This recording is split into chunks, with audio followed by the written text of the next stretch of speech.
హైదరాబాద్ లో జరిగినటువంటి మరొక సన్నివేశం చూసుకుంటే సీఎం జగన్మోహన్ రెడ్డి గారు హైదరాబాద్ వచ్చి మాజీ సీఎం కేసీఆర్ గారిని పరామర్శించడం.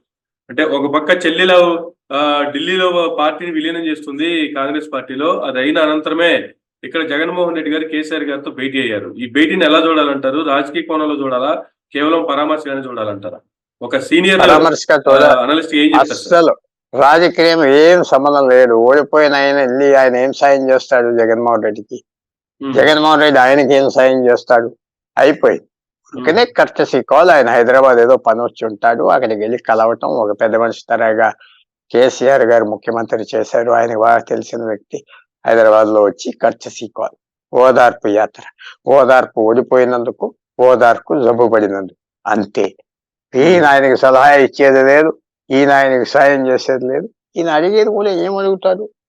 మీ ఓటమి గురించి నాకు పాఠాలు చెప్పండి అంటాడా? ఏముండదు కదా. ఇంకా వెళ్ళిపోతారు. రాజకీయంలో ఆ టైం ఉండదు. ఓడిపోయాడు, అయిపోయింది. గెలిచాడు, మనకు ఉపయోగపడతాడా వారి కొందాం. ఇది మనం చూసేది ఓదార్పు అంతే. ఇంకా ఎవరు ఒకరి వాళ్ళకి ఉపయోగం లేదు. ఈయన ఆయనకి సాయం చేయలేదు, ఈయన ఆయనకి షేర్ ఇచ్చారు, వెళ్ళిపోతూ ఉంటాయి. పాలిటిక్స్ ఆగవు. ఇవన్నీ ముందు చూసుకుని పోతారు, వెనక్కి చూసుకుని కూర్చుని హిస్టరీ ఆటోప్సీస్. ఇదంతా మనకి పాస్ట్ అయిపోయింది. ఓదార్పు అంతే. ఒకళ్ళు చేసేది లేదు. కేసీఆర్ గారు ఓడిపోకుండా ఉండి గెలుచుంటే అది విశేషంగా ఆయనకి ఏదో ఉపయోగపడదు. ఓడిపోయాక కష్టం కాబట్టి ఇది ప్రస్తుత చాప్టర్ లో ఒకరికి సాయం చేసేది మాత్రం ఏమీ లేదు. కేవలం దీన్ని ఓదార్పు యాత్రగా మాత్రమే చూడాలి.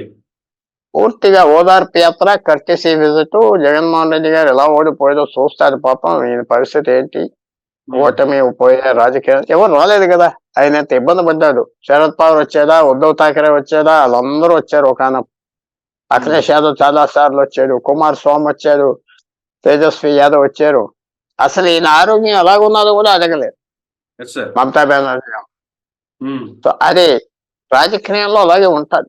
ఓడిపోయాక చాలా క్రూరంగా మిగతా వాళ్ళు బిహేవ్ చేస్తారు.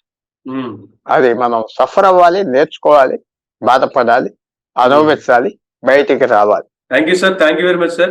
ఇదండి పుల్లారావు గారి విశ్లేషణ. ఇది నా ఇంటర్వ్యూ. మరో గంటలో మళ్ళీ కలుద్దాం. చూస్తూనే ఉండండి మైరా మీడియా.